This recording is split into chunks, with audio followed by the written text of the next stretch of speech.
Again everyone, so Jessica, the Evangeline and I decided that we would do a collab video on our best reads of 2011, and this was a really difficult thing to do because I've read so many great books this year. So we thought we'd try and put them into categories in an attempt to narrow them down and focus them basically. And I've tried to do that. I've cheated for a couple of them because I have more than one answer, but I honestly couldn't narrow it down, and I thought instead of missing them off the list I would just put two answers for some of them. I'm sorry that Jessica has to edit this video because I suck at editing. My editing skills are zero. So she said that she would edit this, so thank you, Jess. So I'm hoping not to make this too long, so I will get on with it basically. So the first category is Best Dystopian, and this was pretty hard for me because I do love dystopians. I do love post-apocalyptic type of books. So this was a little bit hard for me to narrow down, but I did narrow it down to one book. And I just read this, and I can't believe I waited this long to read it. I'm so disappointed in myself. And the winner is Divergent by Veronica Roth. This book was so amazing. It's exactly what you want out of a dystopian. You want a lot of world building. You want difficult choices that the main character has to make.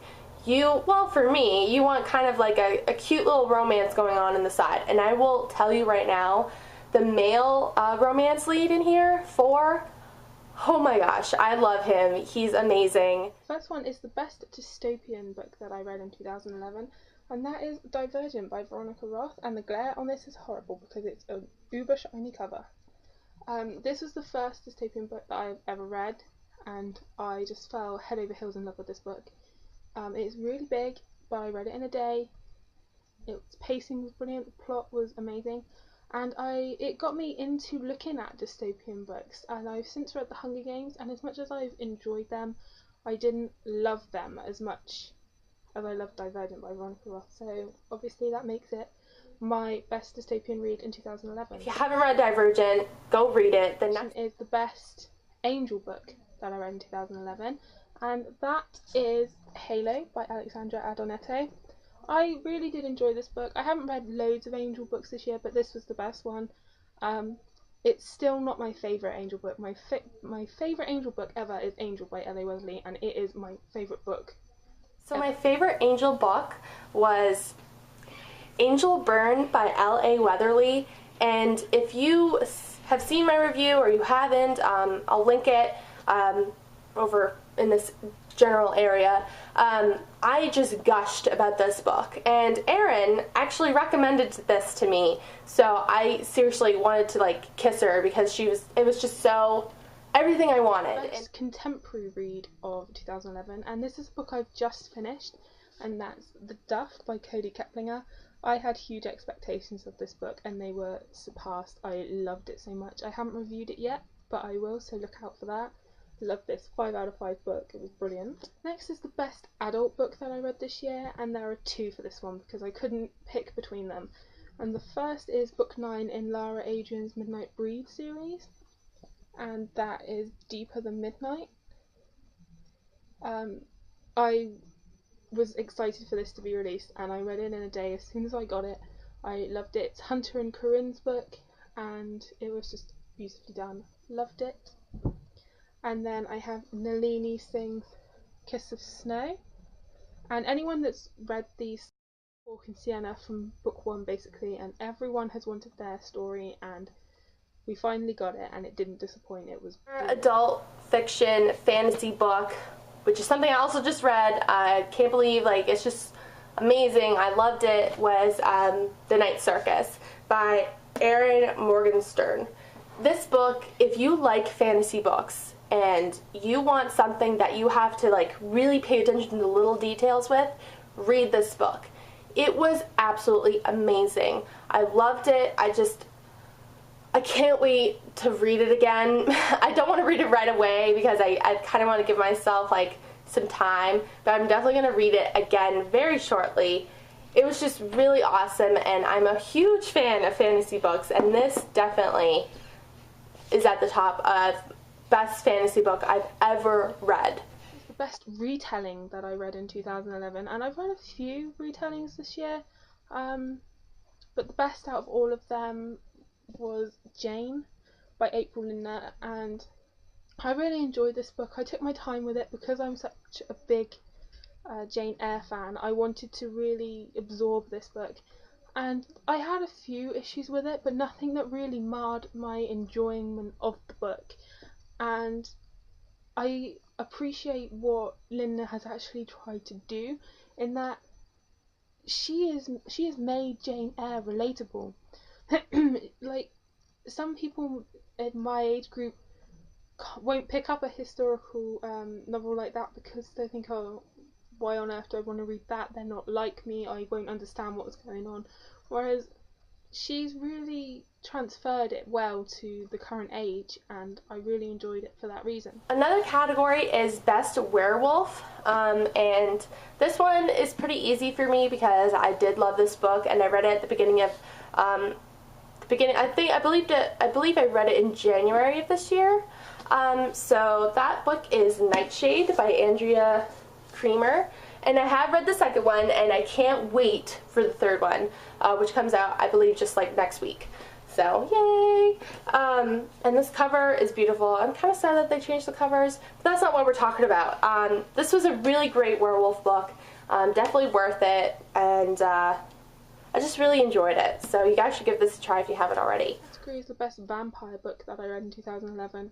I haven't read loads of vampire books this year, so this was quite difficult. I have a YA and an adult answer. The best adult vampire book I read was obviously Deeper Than Midnight. I loved this. And then YA wise, I started reading the Morganville Vampires, and I've really been enjoying them. The vampires that are running the town are bad, so vampires are back to being these, badass vampires and not like some tortured Byronic hero, which I really enjoy, and I am actually liking the series, and I will definitely be carrying it on into 2012. The next category is Best Cover, and Best Cover for me was a little difficult, but I had to pick one that was definitely released in 2011, and that one is The Space Between by Brenna Uvanoff.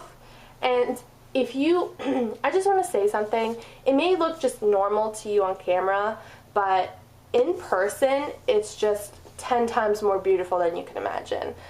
I just love the intricate detail, and it's raised, and just like the inside with the little like stone flowers. I just love it. It's so beautiful, and I love the red and the silver. So this is definitely my favorite cover of the year. Of 2011, and this was extremely difficult because more and more beautiful covers are being released all the time, and so it's hard to choose between them. But I chose two for this one, and they're my sort of favourite covers of this year for different reasons. The first, if you've seen my review on it, you'll know, is Hourglass by Myra McIntyre, and even though it's not wholly relevant, I mean, that is how I sort of pictured Emerson. She said to have this like blonde hair and everything. I just find the cover is very simple, and yes, it's a she said to have this like blonde hair and everything. I just find the cover is very simple, and yes, it's a girl in a dress, but the dress is simple. It's nothing that draws the eye like a lot of YA covers have these girls in dresses, and then the girl doesn't wear a dress in the book. Whereas in this, the girl actually does wear a dress at some point in the book, which is always good.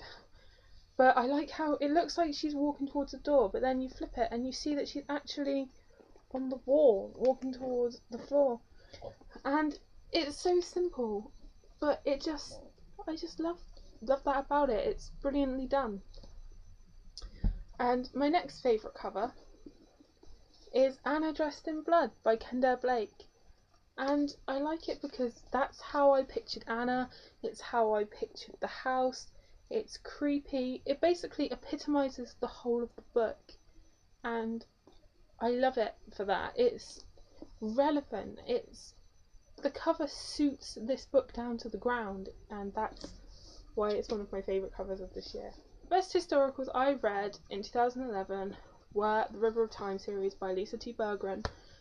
these are way up there with my favourite books. They were brilliant and I just loved them. I read them so quickly and I basically devoured these books. And anyone that doesn't normally read historicals should give them a try because these are like the best ever, let alone of 2011. Mythology was The Goddess Test by Amy Carter. This was such a quick book and I've been looking forward to the second one ever since I read this in the summer. Just really awesome. I just loved it. All round awesome book. And that for me is Kiss Me I'm Irish by Bella Street. I fell in love with this book. It's a mix of loads and loads of different things. Paranormal romance, it's got like, contemporary in there, it's humorous, it's romantic, everything that I love in a book rolled into one. And Bella Street's writing style is just amazing. She's hilarious and yet you really feel for these characters as well. So if you haven't checked out Bella Street, you definitely should. She's one of my favourites now. I love this book so much. So now we're going to do the two final categories, which is Best Series and Best Read of 2011. For me, the best series, hands down, no competition, was the River of Time series. Just really great. I loved it. I cannot wait for the fourth one, which is Tributary, I believe. I don't know how I'm going to be able to like survive without having that book right now, but definitely give these a try, guys. They're just amazing. I love them. I don't know what else I could say that will convince you to read them, but really try these out. The next question is also the best series, and again it's this. I love this. I devoured this series so quickly and I cannot wait for Tributary that comes out next year. It's going to be an excruciating wait. The question is best read, basically, of 2011.